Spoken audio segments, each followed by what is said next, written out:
Olá pessoal, mais uma vez aqui no Pare e Pense Podcast. É um prazer ter você na nossa companhia. É um prazer a gente poder repartir a mesa com você. E hoje o assunto nosso será sobre algo que, se nós não falecermos, todos nós vamos experimentar, que é a velhice. E a velhice fala de certos cuidados que nós vamos tratar aqui, especialmente o da aposentadoria. Então você faz o seguinte: se esse podcast for bom para você, te abençoar, passa ele para diante, passa para os seus amigos, porque se preparar para a aposentadoria é um trabalho que deve começar bastante tempo antes. Eu sou o pastor Manuel Oliveira, estou aqui junto hoje com o Edmar e nós vamos conversar sobre esse tema, aposentadoria, tá bom? Então, bem-vindo a mais um Pare e Pense Podcast. Edmar, aposentadoria. Aposentadoria, como é que a gente define isso, hein? O que você pensa sobre a aposentadoria, Edmar? Bom, tem duas expressões na Bíblia que eu acho muito bonitas, ainda mais nas traduções mais tradicionais, Almeida. Uma delas, quando fala assim: se o teu servo achou graça aos teus olhos, eu acho isso de uma poesia sem tamanho. Mas tem uma outra que a gente começa a prestar atenção quando a gente percebe que tem mais passado que futuro, sabe? A gente começa a contar as histórias, aconteceu há 10 anos atrás, 15 anos atrás, aí eu falo, nossa, a gente está começando a já entrar no declínio, então tem que começar a se preocupar.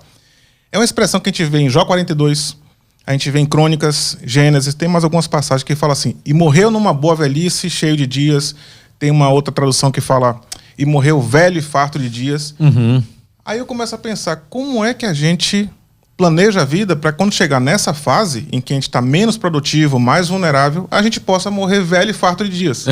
O senhor falou de aposentadoria, mas eu também queria incluir, já que o senhor gosta desse assunto e é uma coisa que me interessa muito, é planejamento como um todo. Porque a gente está falando de saúde, não adianta ter uma boa fonte de renda passiva e não ter saúde. Não adianta trabalhar tanto e arrebentar a família. Isso. A gente vê pessoas que batalham tanto em prol de uma causa nobre que é minha família. Só que fica tão negligente durante esse período de atividade intensa que quando ele se aposenta ou quando está prestes a gozar os melhores dias, não tem mais família lá. Ele já arrebentou a família. É verdade. Então, eu queria abordar mais nesse sentido de todo o planejamento que começa agora, para que a gente tenha saúde, recurso, tempo de qualidade, família estruturada. Edmar, essa questão que quando a Bíblia traz essa citação fartos de dia, geralmente a Bíblia não está tratando só da idade biológica. Ou seja, a pessoa viveu, a pessoa teve muitos anos de vida, está idoso, não é só isso. Geralmente, quando a Bíblia fala disso, ela está falando de uma forma holística, que é o que você falou. A pessoa viveu longos e fartos anos. Significa que ele teve uma vida com todas as lutas que todo mundo tem, porque não existe vida incólume, não existe vida isenta de problemas, mas com todas as lutas que a vida traz, essa pessoa, no resumo, viveu bem. Que ela com a família, também com todas as lutas que a família apresenta e a manutenção e preservação da família, mas essa pessoa é feliz com a sua família, com a sua saúde, com o seu dinheiro. Então essa expressão, ela realmente é muito poética, você colocou de uma forma muito bacana, porque ela quer dizer o seguinte: esse homem viveu uma vida que vale a pena, ou que valeu a pena. E quando ele morreu, valeu a pena. Porque tem muita gente que tem dinheiro, tem saúde, tem algumas dessas coisas, mas olha para sua vida e fala assim: não teve significado. Exatamente. Não teve razão de eu viver. Vivi 80 anos, e daí? O que foi feito dos meus 80 anos? Então, eu acho que olhar para a aposentadoria de uma forma holística é a coisa mais saudável que uma pessoa pode fazer. Como você colocou aí mesmo. Mais saudável. Por quê? Vamos pensar algumas coisas. O conceito em si de aposentadoria, ele é errado, na minha opinião. Porque no que ele se baseia? Ele está fundamentado no fato de que haverá uma época da vida em que você não vai ter mais habilidade, nem força para produzir, mas você continua vivo, ok? Então você precisa ter sustentabilidade para esse período. Esse é o conceito básico da aposentadoria. Só que não é que a aposentadoria em si está errada, é o conceito. O que as pessoas dizem? Elas dizem assim: bom, então eu preciso de ter dinheiro lá quando eu tiver com 80 anos, não é? Aí ele arrebenta com a saúde aqui para adquirir o dinheiro que vai ficar por lá. Confúcio, tem uma frase que é atribuída a ele, diz que ele fala assim: eu não entendo os seres humanos. Eles gastam a vida para ganhar dinheiro e depois gastam todo o dinheiro para tentar manter essa vida, né? Então, aí a pessoa diz assim, eu preciso de, sei lá, tantos mil lá na frente. Aí ele acaba com a saúde dele. Então ele chega lá com dinheiro, sem a saúde. Ele não faz nada que lhe dá prazer. Ele chega lá, mas sem alegria no coração. E Edmar, sem alegria não tem tanto de dinheiro que resolve o problema. Ele foge de pessoas que são gente que ele ama, ele não teve tempo, ele não vê filhos crescer. Ele chega lá e olha para trás, ele tá com o coração cheio de arrependimento. E mais, ele gostava de, por exemplo, andar de bicicleta. Quando ele chega lá, ele não tem mais vigor para andar de bicicleta. Então, o conceito da aposentadoria apenas do futuro, ele é muito errado. Por quê? Porque você precisa entender que os melhores dias da sua vida não são os dias da aposentadoria. Aqueles são dias de preservação, são dias de manutenção, são dias de aproveitar também, mas o vigor, as coisas... Eu tenho 57 anos, hoje eu sinto que tem coisas que eu fazia com 40, que para mim fazer hoje é com muito esforço. Então eu imagino que com 70 vai ser muito mais, né, esforço. O que eu sempre sugeri às pessoas? E eu quero ver se a gente conversa sobre 3 coisas aqui. Primeiro, aquilo que eu chamo de mini aposentadoria. O que é mini aposentadoria? Vá economizando para esse período, mas vá tirando e vivendo mini aposentadorias agora, enquanto você consegue andar na bicicleta, enquanto você consegue surfar, por exemplo. Eu já vi uma pessoa contar que o sonho dele era morar num lugar perto do mar e surfar. E ele economizou para aposentadoria para isso. Só que quando chegou aos 72 anos de idade, ele não conseguia surfar. Nem todo mundo vai conseguir aos 72 anos de idade. Então ele lutou por um sonho, economizou para o sonho e não pôde ver o sonho se tornar realidade porque ele esperou o timing. Passou, né? Não era mais aquilo. Eu vi uma propaganda muito interessante, deve lembrar, que são 2 velhinhos que economizam e depois de muito tempo compram uma vitrola. Lembra dessa propaganda? Não, essa acho que não. É sobre a aposentadoria, né? Então eles economizam um tempão e o sonho deles era ter uma vitrola. Quando o marido chega em casa com a vitrola, fala assim, amor, eu comprei uma vitrola. Ela fala assim, ele vitrola. Ele já não conseguiam escutar mais. Então era o mesmo conceito, não conseguiam escutar a música que a vitrola iria produzir. Exatamente. Então o que é mini aposentadoria?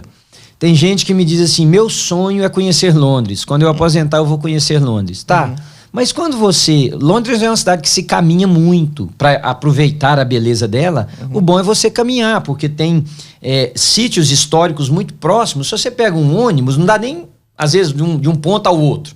Se você pega o metrô, a outra estação vai te largar muito à frente. Então, por que você não faz uma mini aposentadoria? Visita Londres, quando você ainda tem vigor para andar. Quando e se você for com a pessoa que você ama, seja o homem ou a mulher, né? Vai que uma mulher quer ir com o marido quer ir com a mulher, namorados, vai enquanto vocês podem estar juntos. Porque vai que na aposentadoria um já não está mais aqui. Então economize dinheiro para a aposentadoria, mas tire mini aposentadorias também. Principalmente com esportes radicais. Tem que ser enquanto tem mais saúde, mais vigor, né? Então eu disse que seriam 3 aspectos. O primeiro é esse. O segundo, da satisfação da vida. Posso fazer uma pergunta sobre a primeira ainda? Quem estuda mais economia, principalmente quando fala de investimentos de longo prazo, fala da mágica dos juros compostos. Sim. Como é que funciona a mini aposentadoria se, em tese, eu tenho apenas uma aplicação, pelo menos uma principal, eu vou sacar parte daquele valor para fazer férias curtas, coisa assim, isso não vai quebrar a composição dos juros a longo prazo? Não, porque você não vai tirar desse dinheiro, você vai criar uma conta separada. Então, enquanto eu estou economizando para a aposentadoria, eu deposito $100 mensais para minha aposentadoria, para que, se Deus permitir que eu viva até os 65, 70 anos, eu vou aposentar. Tá, mas eu vou fazer uma outra de 30, que essa se chama visitar Londres, como nós citamos aqui. Ou essa se chama fazer um cruzeiro no Mediterrâneo, essa se chama escalar uma montanha e ficar acampado lá em cima. Isso se chama qualquer outra coisa. Quando eu tiver esse dinheiro, eu faço eu chamo de mini aposentadoria. Aquele passeio, férias, enfim. Tá. O segundo aspecto, Edmar, é o aspecto sociológico. Como que eu vou chegar na aposentadoria com relação aos meus relacionamentos? Eu vou chegar sozinho? Porque imagine você e sua esposa. Imagine que você se cuida para a sua aposentadoria, mas sua esposa não. Você vai chegar lá sozinho. Ela vai estar do seu lado. Mas aí será pior, porque você vai ter todo o preparo para alguma coisa que ela não tem. Então, que tal ajudar o cônjuge a chegar bem também? Tem uns que não vão conseguir por questões físicas e tá tudo certo. Mas que tal a gente ser intencional? Pensar o seguinte: se eu quero aos 65, 70 anos me aposentar, eu quero que a Ana me acompanhe, porque não vai ter sentido eu fazer as coisas sem ela. Então, o que eu posso fazer agora para que a Ana, aos 70 anos de idade, seja essa pessoa? Então, é preciso com isso que o casal se reposicione na vida com relação aos ganhos e ao esforço físico para ganhar, porque a mulher pode se desgastar mais rápido, ter problemas, enfim. Cuidar da saúde física e emocional agora, porque não adianta querer começar quando estiver lá nos 70, né? O outro aspecto dessa coisa sociológica, meus amigos, eu chego na velhice, com quem eu tenho tempo para levar na minha casa para jantar? Ou quem eu vou visitar? Com quem que eu vou bater papo no dia a dia? Eu me isolei de todo mundo para poder ganhar um mundo que eu idealizo lá na frente? Ou eu vou chegar naquela idade com vínculos sociais saudáveis? Aliás, tem pesquisa na área de aposentadoria que mostram que as pessoas que aposentam, que têm vínculos sociais, elas sofrem muito o efeito do que a aposentadoria produz, né? Eu deixei de valer, eu não produzo mais. Alguns psicólogos colocam quase como um sentido da morte, Edmar. Como? Esse eu não entendi. Porque eu aposentei, eu deixo de produzir. Então, dá um vácuo, dá um vazio na minha vida. Muitos aposentados entram em depressão seríssima, porque vê que a vida, primeiro, está aproximando do fim. Agora não tem mais como correr, está aproximando do fim. Se tudo continuar do mesmo jeito... Segundo, não produzem mais, não tem mais o que fazer no dia a dia, não tem nada que eles possam gerar, que dá satisfação ao ser humano. Porque quando nós temos satisfação, tem um número de químicos no nosso cérebro que são liberados no nosso organismo, que faz muito bem. Então, aliás, tem algumas pesquisas nessa área, que quando uma pessoa aposenta, ele tem um círculo social, ele tem pessoas com quem ele continua, praticando um esporte juntos, amigos que saem para caminhar, que sentam num coffee shop para tomar um café e bater papo. Estas coisas produzem um bem físico e emocional muito grande. É isso que eu quis dizer, né? Então, como que eu vou chegar lá? Meus filhos, onde estarão? No sentido da relação, né? Muito importante. E o terceiro aspecto é o aspecto da relação com Deus. Porque não é você esperar chegar na aposentadoria para você ter uma relação com Deus. Mas você, ao olhar para trás, você contempla na sua vida um relacionamento com Deus que foi significativo, que deu a você a razão de viver. Porque nós que somos cristãos, nós queremos que a única razão nossa de viver é manifestar na glória a face de Cristo. Não tem outra razão. Não é ganhar dinheiro, não é ser famoso, não é isso, não é aquilo. É assim, quem conviveu comigo viu Jesus. Esse é o sentido. E muitos cristãos chegam lá e olham para trás e veem, Edmar, que não fizeram absolutamente nada disso. E a falta de uma dessas três coisas, ou o conjunto das três, gera uma porção de doenças emocionais, existenciais lá na aposentadoria. Eu imagino que... Assim, eu não sei se eu conheço a frase na mente de ter ouvido algumas vezes, ou foi uma conclusão que eu cheguei e acabei cunhando essa frase. Que é o medo que eu tenho, assim, dois medos que eu tenho. Primeiro, de me arrepender de algo que eu não posso consertar. De algo que eu não fiz. Por exemplo, eu cuidei muito de meu pai quando ele estava muito doente. Então, a melhor coisa que eu ouvi quando ele foi embora foi assim: você foi um bom filho, você cuidou muito bem dele. Ele estava muito orgulhoso do cuidado que você teve. Sim. Eu morria de medo de perder meu pai, por exemplo, foi o caso que aconteceu, e não poder consertar mais alguma coisa que estava errada. A outra coisa que eu tenho medo é de não ser relevante. Olhar para trás e falar assim: nossa, isso aí passou e... Assim, tem uma frase no Velho Testamento que diz de um rei assim: foi sem deixar de si saudades. Nossa, é outra poética, essa eu não quero ouvir. Foi sem deixar de si saudade. Acho que era, não sei se é a expressão baiana, que fala assim: quando a pessoa morre, fala assim, já foi tarde ou que saudade. Qual que você vai ouvir? Exato, então, exato. Isso é que eu penso. Mas aí me veio uma pergunta. O que o senhor acha da pessoa que encerrou sua vida produtiva, pelo menos a parte obrigatória, no mínimo que ele precisava para ter lucro, acumular economias, etc. É melhor procurar uma terapia, uma ocupação, pode ser trabalho voluntário e tudo, ou é porque eu não sei isso, o que os estudos mostram a respeito, não sabem responder. ou ele procura manter a renda principal ou a atividade principal até onde ele tiver capacidade. Que muitas pessoas trabalham até morrer. Que não conseguem desligar o trabalho. Outra fala assim, ó, não é mais a obrigação, mas agora eu vou fazer projetos que me dão prazer, não mais necessariamente para o sustento. Vamos conversar sobre isso, mas deixa eu voltar um pouquinho no que você falou anteriormente, que eu achei interessante, porque todos nós erramos na vida, certo? Mas na nossa idade, eu sou mais velho que você, na nossa idade a gente pensa assim, poxa, eu errei na criação dos meus filhos. Na minha cabeça eu penso, mas eu ainda tenho tempo de consertar agora, como adulto, enfim. Um dos problemas que causa muito choque emocional, psicológico no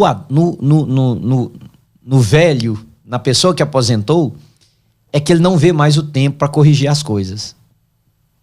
Ele não vê mais que tem, conscientemente, ele não tem mais tempo para corrigir as coisas, né?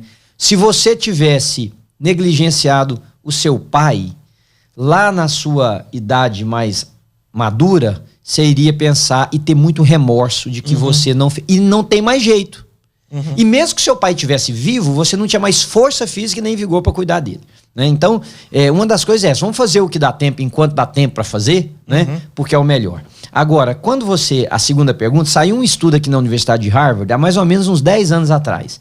Eu posso estar errado na data um pouquinho, mas se eu tiver, são uns 2 anos para frente ou para trás. Eles estudaram um grupo de aposentados, recém-aposentados e aposentados há já alguns anos. E nesses grupos eles separaram pessoas que faziam atividades voluntárias, pessoas que não faziam nada e pessoas que trabalhavam porque tinham sido viciados em trabalho, né? O que eles encontrou? Que esse terceiro grupo, aqueles que eram viciados em trabalho, que não paravam de trabalhar, não é porque necessariamente amavam o que fazia, é porque não conseguiam ver sua vida sem o trabalho. Eles tiveram um envelhecimento que não foi nada prazeroso.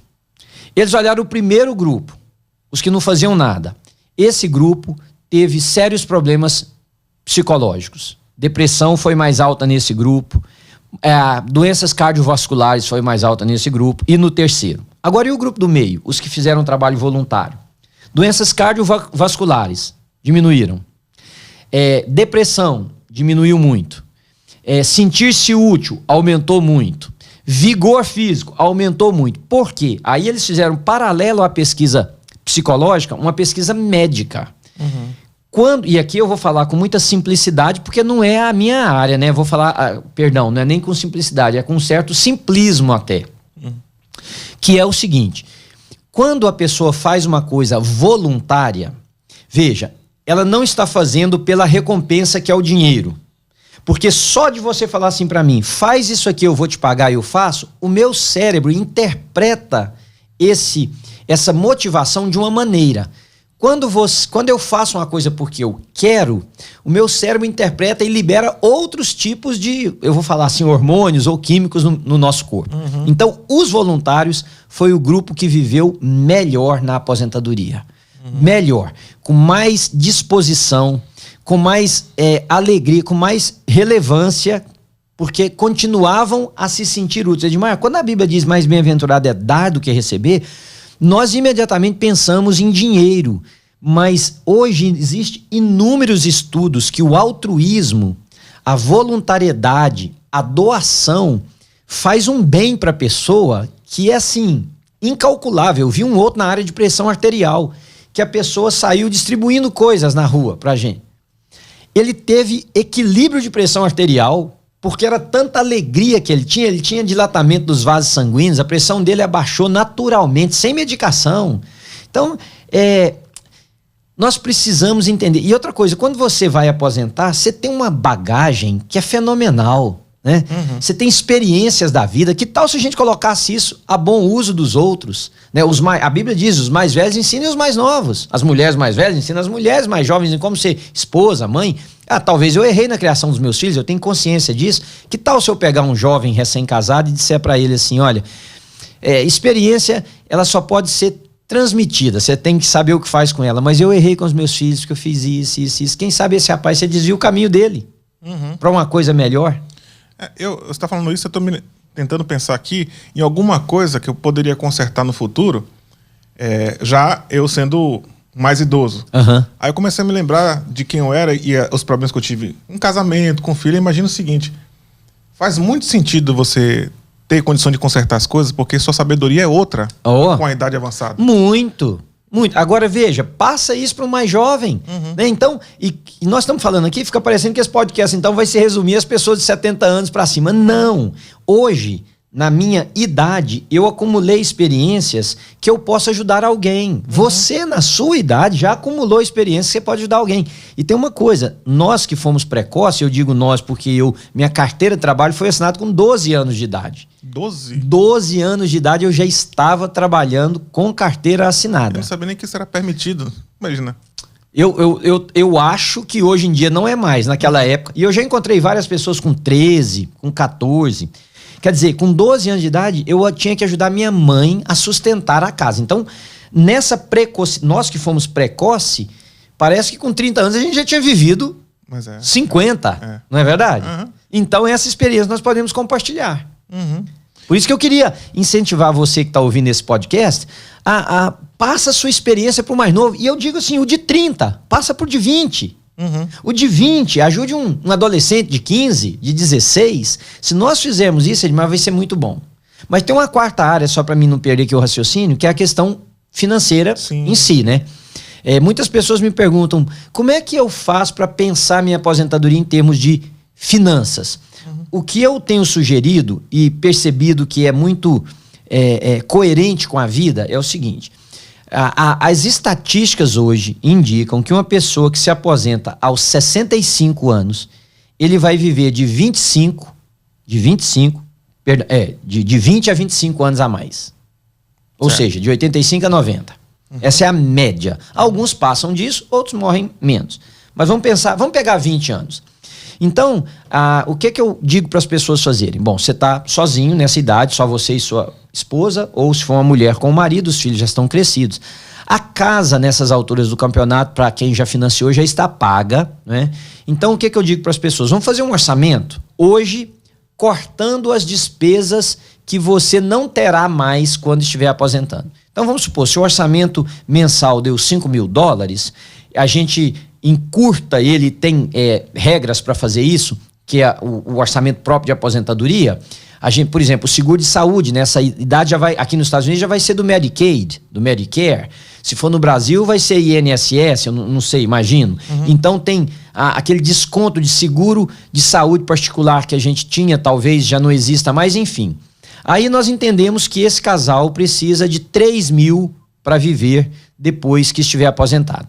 Então, $3.000 ao mês por 12 meses, nós temos 36, correto? 36.000 por ano esse casal precisa.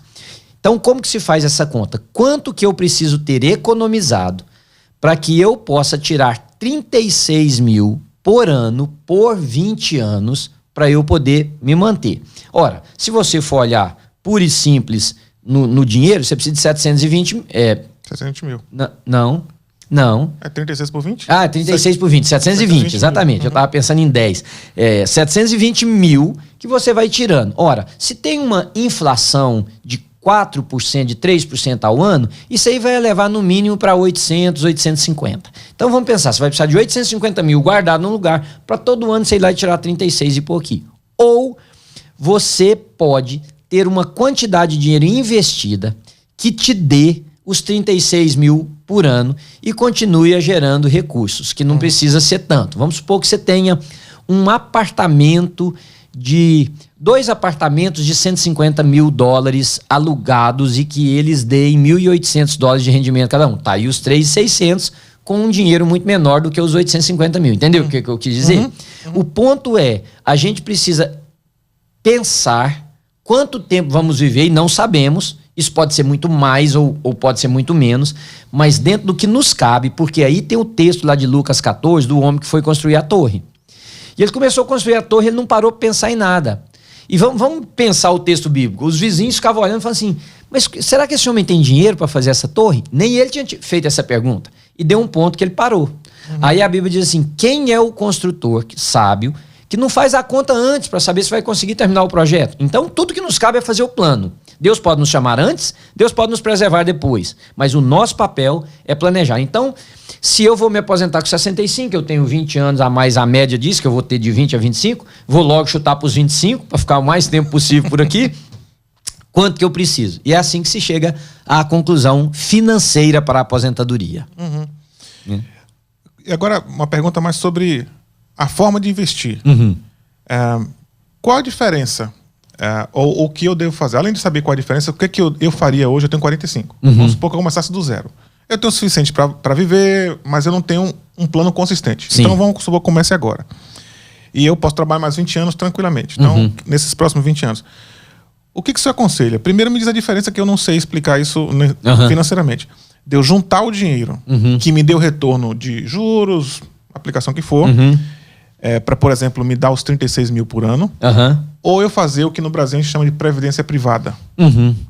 A previdência privada é uma forma de investimento. Certo. Boa, né?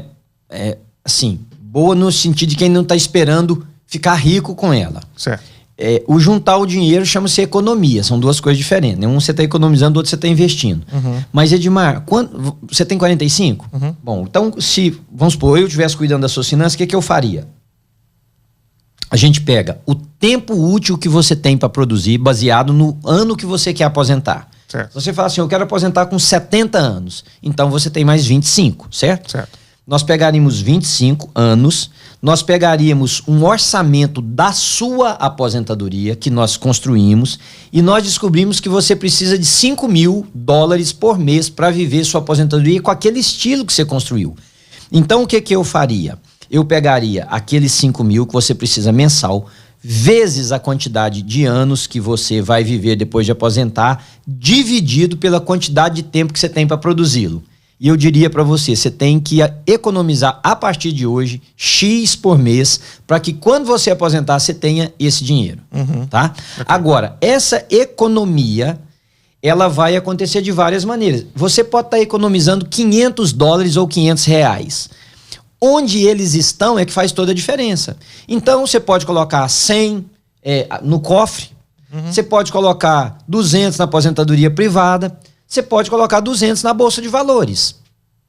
Você está economizando os mesmos 500 que o seu financial advisor disse para você economizar. Onde ele está é secundário, só que onde ele está pode antecipar esse tempo para você ou te dar mais dinheiro para você viver melhor. Ao invés de viver com 5, você vai viver com 5.500. Então, pôr dentro do cofre é a última das alternativas.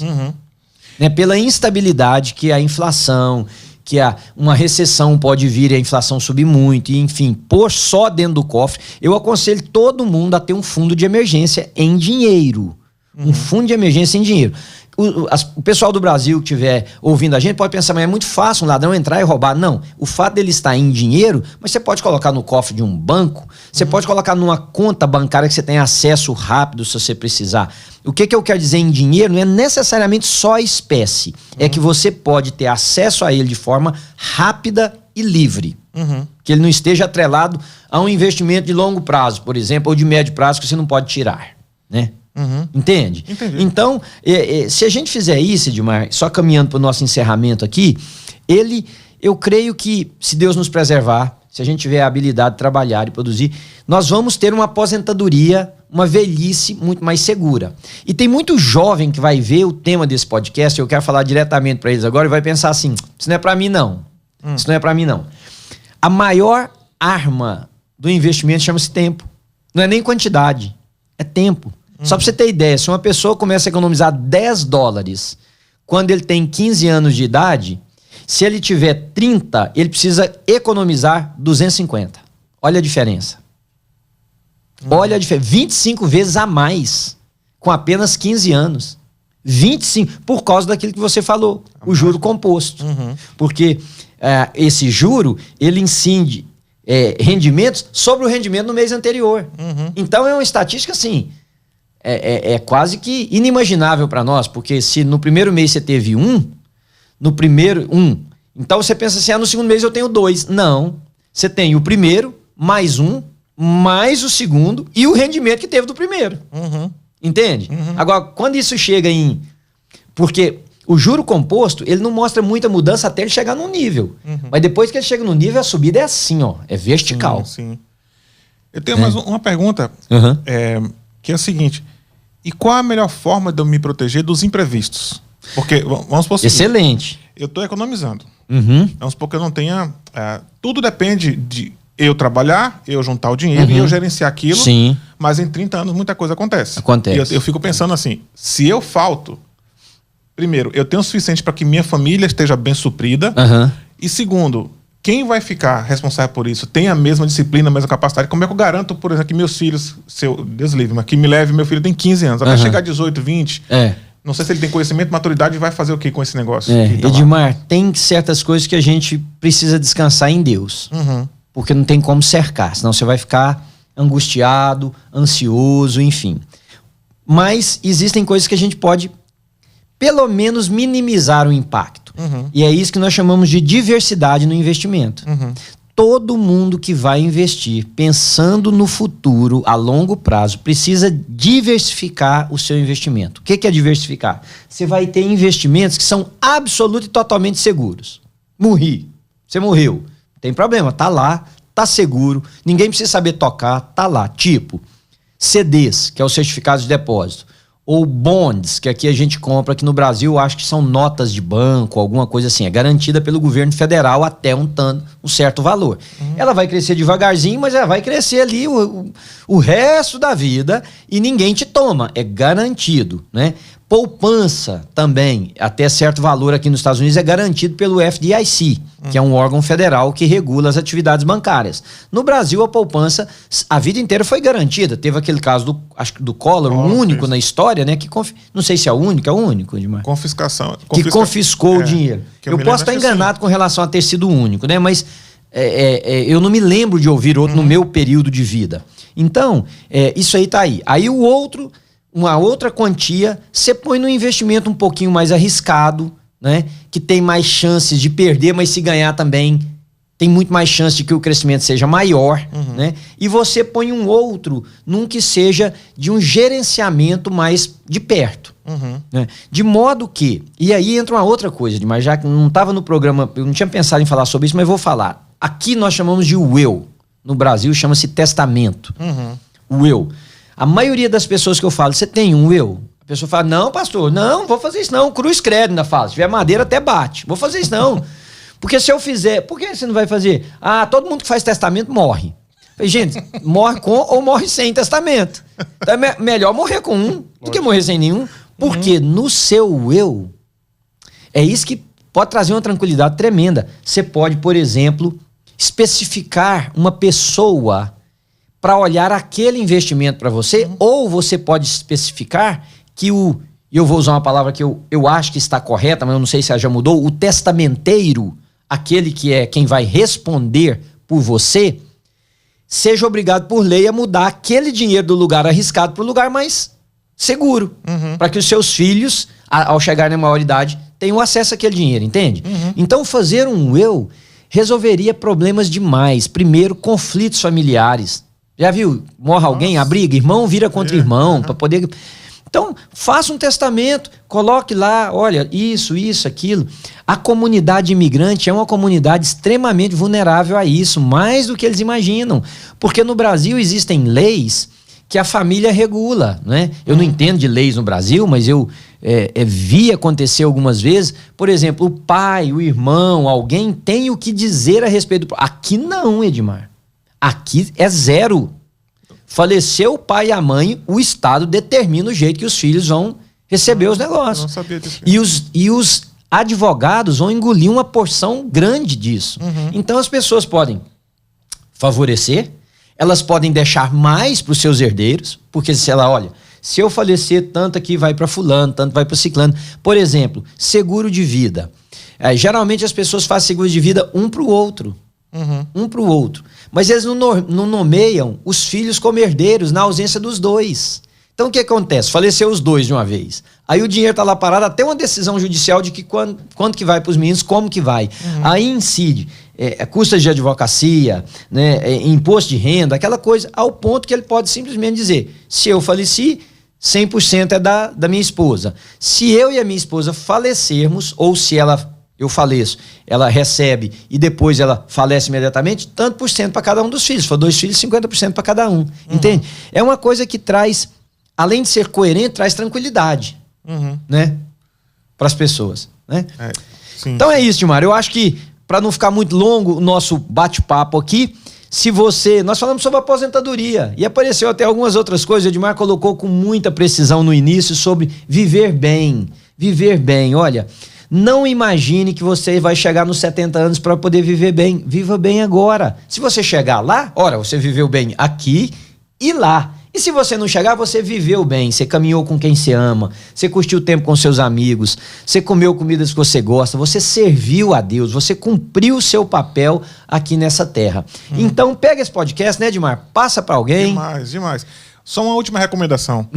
Lê 3, 4, 5 vezes Provérbios e Eclesiastes. Tem plano, ali fala demais dessa prudência, do cuidado. Exato. É fantástico. Aliás, o Eclesiastes é exatamente o escritor refletindo sobre algumas coisas que ele fala assim, certas coisas não valem a pena. Exatamente. Né? Então aprenda agora e vai lá e faz, tá? Muito bom. Semana que vem tem mais um episódio do nosso podcast Pare e Pense. Se inscreva aí no canal, faça comentários e mande ele para os outros. Grande abraço.